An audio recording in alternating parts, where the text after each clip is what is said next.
Telugu PMC ప్రేక్షకులకు స్వాగతం. Hi friends, మీరు గనక ఇప్పుడే మా ఛానల్కు వచ్చినట్లయితే మా ఛానల్ని సబ్స్క్రైబ్ చేసుకోండి.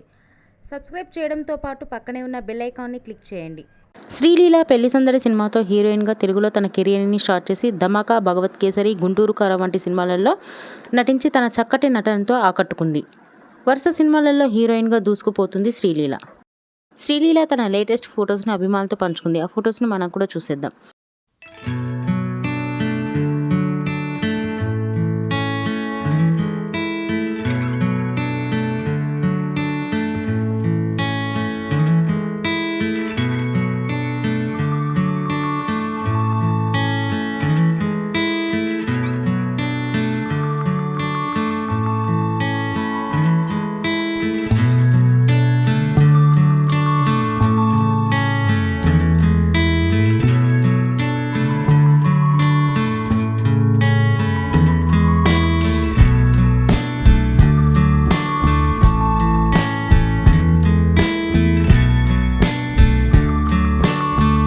ఈ వీడియో మీకు నచ్చినట్లయితే లైక్ చేసి మరిన్ని టాలీవుడ్ లేటెస్ట్ అప్డేట్స్ మిస్ అవ్వకుండా చూడాలంటే తెలుగు పిఎంసి ఛానల్ను సబ్స్క్రైబ్ చేసుకొని పక్కనే ఉన్న బెల్ ఐకాన్ని క్లిక్ చేయండి.